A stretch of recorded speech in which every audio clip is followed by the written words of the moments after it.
Welcome to today's episode of Show 10, through like peak performance protocol workouts. How do you know the session not getting good? Now, first, if we look at what we're going to be doing, more workout, we're looking to focus on building muscle, we're looking to focus on burning body fat.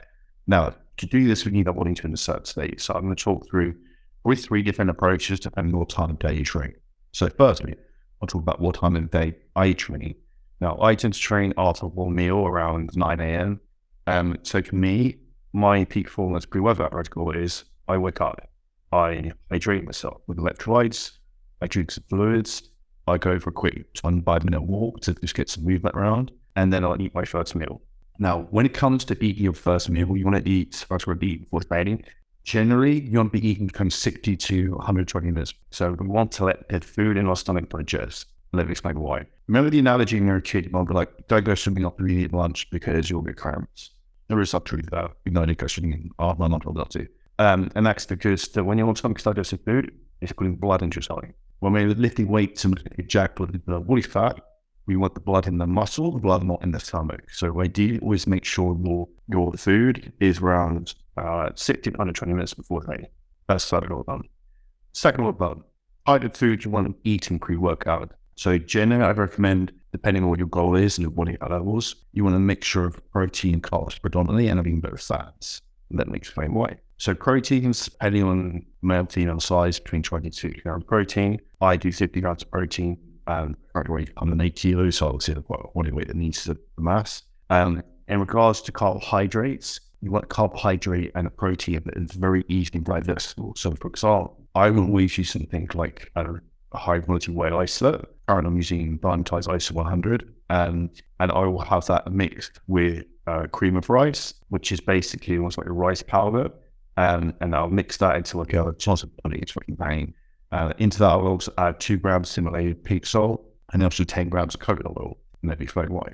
Salt is to help in terms of electrolytes and some salt they aid peak performance in the gym, because most people actually don't have enough salt in their diet if they're eating healthy foods. Secondly, the fats from the coconut oil we're adding in, that is actually the slow digestion of that meal. Because what I both want is to have just take a couple of whey protein, cream of rice. That just gets digested really quickly, spikes my blood sugar. And then halfway through the session, my blood sugar tanks. So we add a small amount of fats to the meal to then slow the digestion. So we have stable release of blood sugar. Next up with that, what I would recommend you talk about during each session pre-workout and intra-workout is I like stimulants, I'm not bullshit at this. So I like into pre-workouts, I like caffeine. I like sometimes using a combination of like party of a pulp form and a pre-workout stimulant form together. In terms of how much caffeine you need, you'd actually be really surprised how high those are statistically proven for peak performance. So my body weight is like 500-600 milligrams of caffeine, which is insane, which is lots. Bear in mind, most pre-workouts are used in the middle. So what I would suggest you do is you focus on having it probably pre-workout 300 milligrams. That's when you got most. I would suggest in terms of when to take that.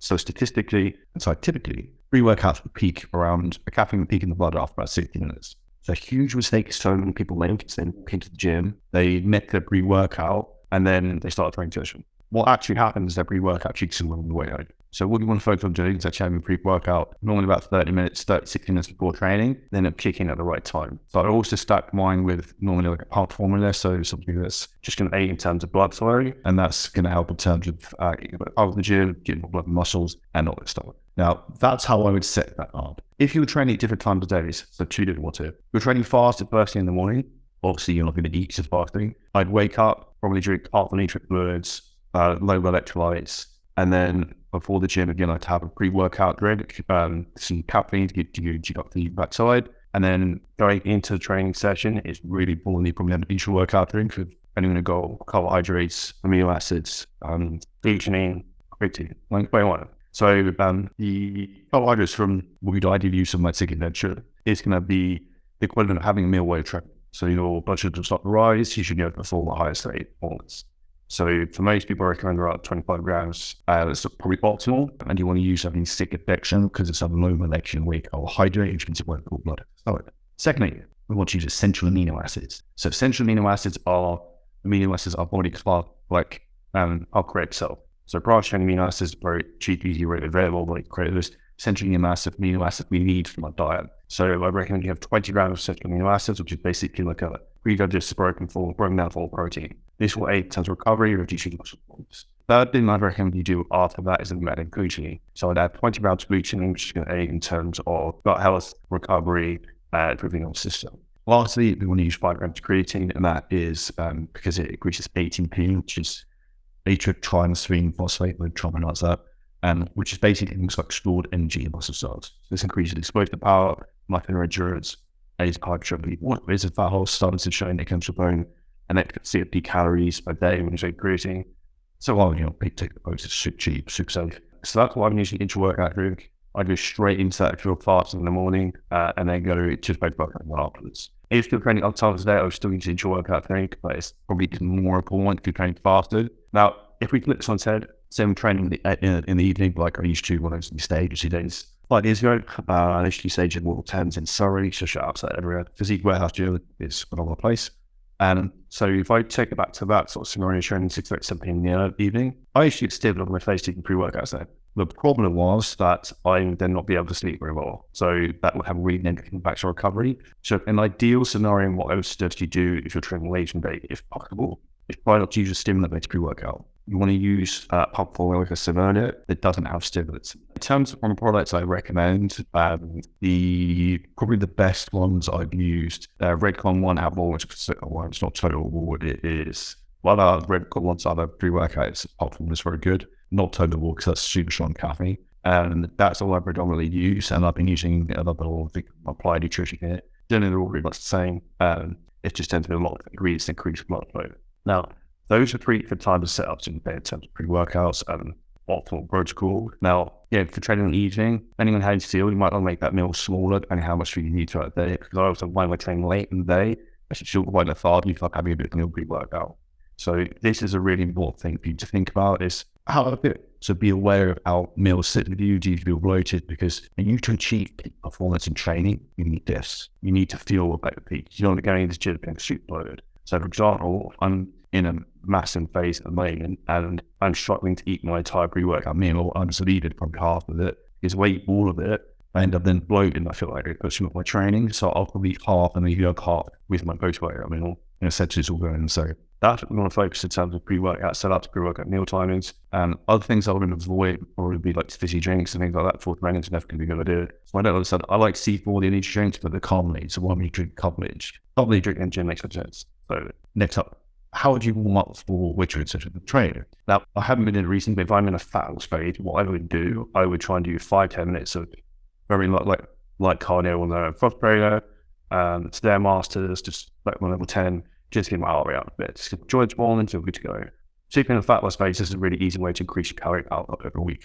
Second thing I would do is when you go into the training session, I would do 2 things. One, the first exercise you do need to warm up the waist. So I would incrementally increase weight and do upper reps on the load. So for example, I will use a deadlift for example. So I'll start, it's weight each side of the bar. I'll do 5-6 reps. I'll put another 20 on each side of the bar, do 5-6 reps. I'll put another 20 on each side of the bar, so I've got 320 on each side. I'll then probably do upper reps. I'll put another 20 on the bar, probably do 2 reps. And then say I'm going to do 520 to the side, so my working set, I would then go straight into that. So you want to incrementally load your way up. Now, when it comes into the second exercise you do, I'd always recommend doing what I call a fuel set. So what you want to do with that is have it on like maybe 60% of the load you use for a working set and do like 3-4 reps to feel the movement and get that movement pattern firing. Because one of the big mistakes a lot of people make is they blow their load in the warm-up sets. You want to try and, you're just doing that to add muscle, right? So the firing really is going, how you're supposed to feel and the sheaths up correctly and then go into it. Huge mistakes people make when warming up. Doing 25 minutes, 30 minutes cardio before training, probably the worst thing to do to a muscle loss in terms of training performance. Is when if your goal is pure hypertrophy, then key thing that's going to drive your hypertrophy is performance, increasing more load, progressive overload, put more tension on the muscle. If we're fatiguing you before training by doing endless amounts of cardio, that's not going to aid the situation. So in these scenarios, you need to really think about using logic. Thirdly, we're going to talk about not getting injured with training. One thing I want everyone to be aware of is what's called the bucket mentality. And I give 2 examples of this to start with. One, I was maybe 18, 19 years old, I'd be a bench presser at toolkit sports, I don't know, or I was 17, not 18, 19. And I think I had 100 kilos. And I remember I felt my shoulders out a bit weird, like hard to do that. and I ended up getting a part and pair of rotating cup and a cortisone steroid injection in my shoulder, which I thought, fuck it, and I ended up screwing myself up. Second time that happened to me was like 26, 27. I ended up warming up too much and doing too much static stretching, so it'd be a good thing to talk about, because my friend was late to training, so I spent half an hour stretching my groin adductor and stuff like that. I also opened up into a range where I had no control. I went onto a hamstring curl, did a single leg hamstring curl, did a warm up like I said earlier. The warm up set before the working set, I was like, that's a little bit weird, but fuck it, I'm sure fine. Next set to my hamstring, and the shotgun went off. And this is what's really important to understand, is that if something doesn't feel right in your body, this is your body.